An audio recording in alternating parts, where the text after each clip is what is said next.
Hi, I'm Stephanie, and welcome to SEAM Series.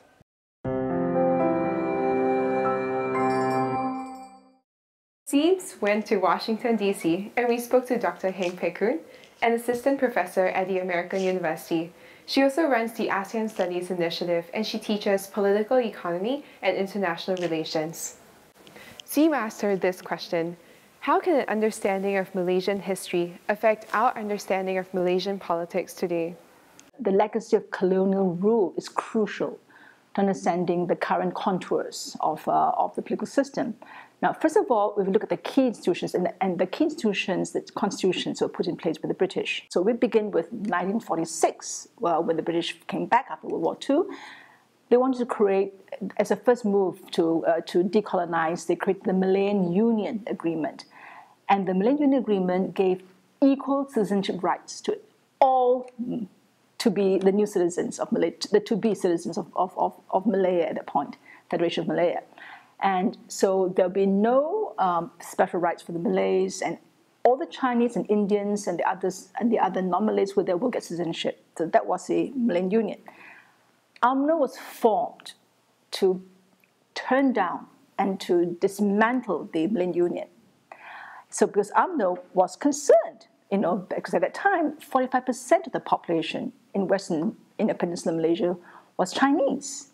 And they dominated the urban economy, they dominated, the modern sectors of the economy. The Malays were mainly agrarian, a population, rural population with much lower income. And so the Malayan Union, given the Chinese equal citizenship rights, would have wiped out, Malay, would not have allowed Malays to progress economically, and would have ended Malay political domination as well, which is based on the Sultanate, the 9 sultans who governed Malaysia. So because of UMNO's formation and UMNO's success in working with the Malay rulers, in opposing the Malayan Union, they negotiated a new constitution that was put in place. And this was the Malayan Federation Constitution of 1948.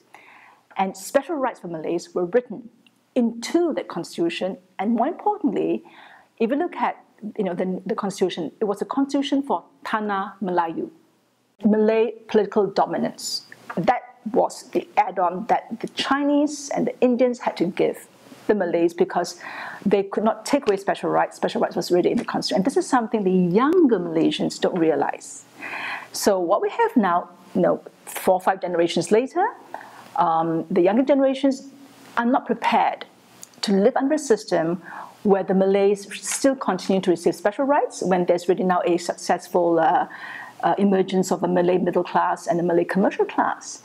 And even among the Malays, the professional Malays, the more cosmopolitan Malays, they feel that special rights, that has progressed enough for them to do away with it. And so this is division within the Malay community.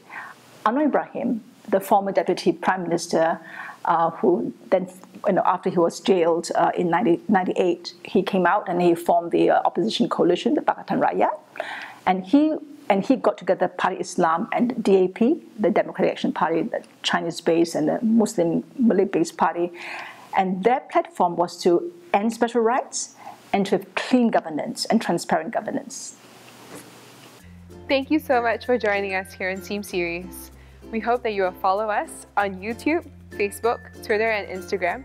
You can also submit your questions to www.seamseries.com, and we'll ask them to leading experts and thinkers on Southeast Asian issues.